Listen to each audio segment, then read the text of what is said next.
Alam nyo, dito sa Japan guys, gabi naliligo ang mga tao dahil wala masyadong naliligo ng umaga dahil, of course, pagkatapos mo ng mag-work, di ba? Madudumihan ka, pagpapawisan ka, tapos uwi ka sa bahay nyo, syempre, kailangan mo maligo ng gabi para pagtulog mo sa bed, malinis ka. Unlike sa atin, baliktad eh. Maligo tayo ng umaga. Di ba? Tapos madudumihan tayo. Tapos uwi tayo sa bahay, diretso tayo sa bed. Eh di madumi na yung bed, di ba? So mas okay yung, dito ko natutunan yung, ano, mas maganda palang maligo ng gabi, and then, matulog sa bed na malinis. Tapos pagising mo ng umaga, kahit di ka na maligo, okay? Mag-ano ka lang, maghilamos, saka mag-toothbrush ka lang, okay na. Kasi matudumihan ka naman eh, kinumagahan, di ba? Pagkatapos ng, matudumihan ka man after work, di ba? So, mas okay yung routine na ganun. Okay? Kaysa sa atin, baliktad eh. Di ba? Oh. Pero sa atin, mas okay na, maligo ka ng umaga, maligo ka din ng gabi. Di ba? Before bed. Para mas malinis. Kasi, ang init sa atin, palagi kang pinapapoisan. Dito kasi, ang lamig eh. Pagising mo ng umaga, ang lamig.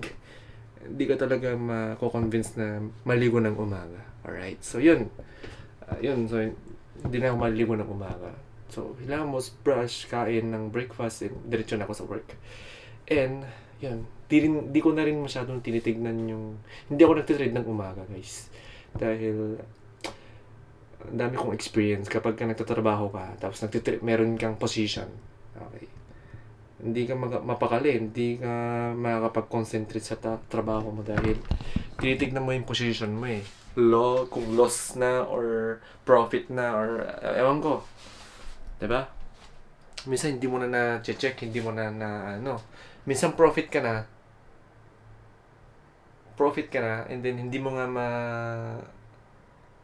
makita ng profit na tapos hindi mo pa tinitake profit. Tapos pag hinintay mo yung, minsan hinintay mo yung TP mo, hindi siya nahihit. Minsan, biglang bumababa. Stop loss. So, minsan yun din yung pangit kapag nagtatrabaho ka, na nagtitrade. No? Hindi ka makapag-concentrate. Na dapat kunin mo na sana yung profit, naging minus pa kasi hindi mo nga hindi mo chinecheck, 'di ba?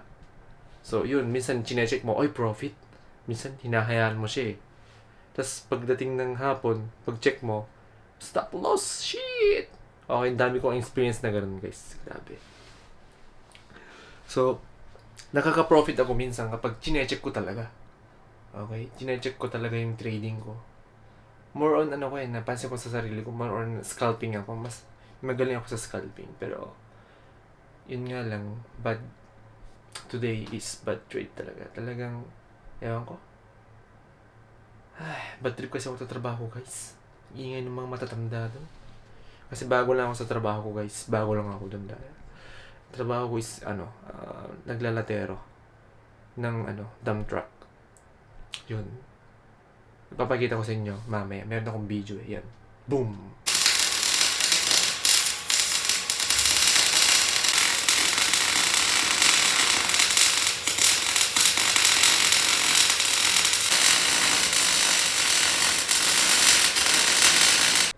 So, yun. Nakita nyo na. Welding ako. Inaayos ko yung mga ng body ng katawan ng dump truck. Kung may UP-UP. Okay. And winewelding namin. Inaayos namin yung UP-UPing mga pipe. Balbaluktot na mga bakal sa likod ng dump truck. Inaayos namin yun. I-street namin. Minsan pag kinakalawang na tapos nabali na yung bakal, rine-repair namin, winewelding namin, nilalagyan namin ng bagong pipe, ganun. Yun, so, yun, pasensya na kayo sa hindi ako marunong mag-explain, mahina ako sa explanation. Well, anyway, ganun yung trabaho ko guys, okay? So, nakikita nyo naman, di ba? Ayun, nagwe-welding. Ayun. So, welder ako, guys, okay? So, yun nga, guys, ang hirap ng magtrabaho talaga. Although, hindi mo naman pwede maging FX trader ka na agad. Kasi hindi ka pa naman profitable. So, kailangan mo talaga ng source of income talaga. Bago ka matuto. Pag natuto ka na, pwede ka nang mag-quit sa job mo. Pero, as long as hindi ka pa magaling, hindi ka pa na matututo, hindi ka pwede mag-quit. Kasi yun lang yung source of income mo. Diba? Okay? Magkakaroon ka ng losses. Minsan, baka bad debt na yan. Magkakaroon ka ng, utang. Okay? Hindi maganda yun, guys. So, lang tayo, guys. Play safe lang tayo. Okay? Alright. Lalo na ako kasi, guys, meron akong pamilya. Meron akong pinapakain. Meron akong pinubuhay. So, hindi pwedeng man-negative tayo sa account natin. No? Kailangan natin pa rin ng source of income. So, yun yung main na source of income ko. So, ganito kahirap ang forex trading. Nagsimula lang ako almost last year one year na ako. One year mahigit na ako nagtitrade. So, never pa ako naging profitable. So, ngayon, gusto kong gumawa ng YouTube para makita nyo kung gaano kahirap okay, ang mag-trade. And now, naubos lahat ng aking account. Okay? Nasunog lahat, guys, sa aking trade. Ayun, no? Almost, ang na-deposit ko na dito is 14,000. 140,000 yen na yun. 140,000 yen yung dineposit ko dito. And nga, nasunog lahat. Yan, may mga profit. May mga profit. May mga losses. Mas malaki nga lang yung losses, no? Mas marami akong losses. Nakakaroon ako ng profit, pero yung losses ko, ang malalaki. So, yun yung problema ko sa akin. Mahina ako sa risk management. Lalo na pag nagkaroon ng losses, hindi ko kayang i-accept yung losses ko, guys.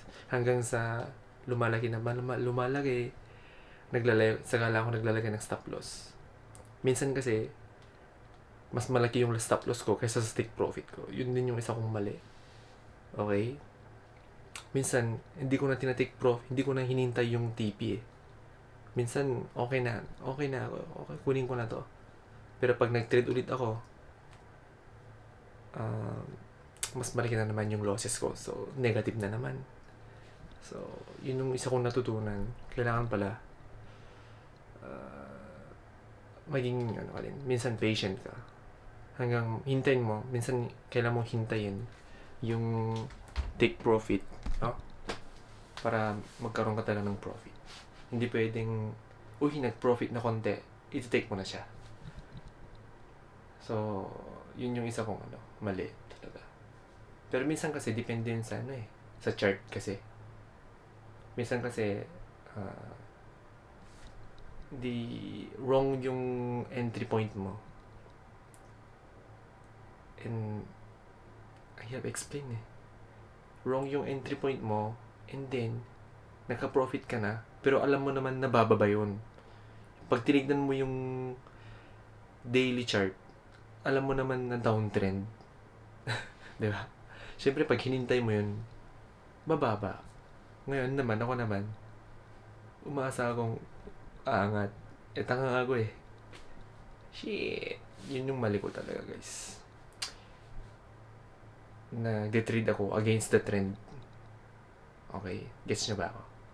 Huwag ka dapat mag-trade against the trend, mga brother. Okay? Yun yung isa kong mali. Shit. Well, ganoon talaga. Ang hirap talaga mag-trade, guys. So, yun lang, guys. Kung gusto nyo ng ganitong video, mga brother, please do subscribe to my channel para makita nyo kung gaano kahirap talaga mag-trade. Gaano kahirap ng nagtatrabaho, 9 to 5 job. Tama ba? 9 to 5 job. While trading sa Forex. Sideline. Kumbaga, Yeah. So, grabe ang hirap guys. Lalo na pag may family ka na, pamilya ka na. Ang hirap eh. Oo. Minsan gusto ko na mag-give up. Pero andito na tayo guys eh. Marami na akong losses. So, i-give up ko pa ba yun? Kung mag-give up ka na, wala na. Talo ka na talaga. Diba? 100%. So, kailangan ko lang talaga mag-aral mabuti. Trade. Kaya, doon ako sa XM trading, nagtitrade, pero ang pinakamababa doon na pwede mong i-deposit is 4,500 yen. Pero now, hindi ko na kaya mag-deposit ng ganon. Kasi nga, na-wipe out lahat, guys. Na-wipe out lahat. And now, nakita ko yung XNES, mga brother. Alam niyo yung XNES, di ba? Up. Ang pinakamababang pwede mong i-deposit doon is 1,500 yen. Based dun sa rate, depende sa rate ng USD JPY, okay? Depende sa rate ng dollar ngayon, no? Pag tumaas yung rate ng dollar, syempre tataas din yung kailangan mong i-deposit. Eh ngayon, 1,500 yen, okay? Pwede mo siyang i-deposit. Dati, 1,600 yen eh. Ngayon, naging 1,500 na kasi bumaba siya, di ba? Yung USD JPY. Pag tingin mo ng chart, di ba, bumaba naman siya. Nasa, ano yung chart natin ngayon? Nasa, saan ba yun? Yung chart, check natin USD JPY is, this one. Nasa 155. Hindi. Nasa 153.1. Ayan o. 153. Okay, kaya naging 1,500. Yeah. 30 something yung pwede mo i-deposit sa XNES. So, dun muna ako sa XNES magde-deposit. Magti-trade dahil ang maganda ba dun sa XNES, yung spread is maliit. Okay? Meron din silang zero spread, pero ano yun eh, kailangan mo mag-deposit na mas malaking fund. Kumbaga, 15,000 yen ang pwede. Hindi, 150,000 yen ang kailangan mong i-deposit dun, guys. Masakit. Ang kaya ko lang i-deposit 1,500 yen dahil hindi pa naman magaling. Okay? Okay. So, yun. Next time, papakita ko sa inyo yung trade ko.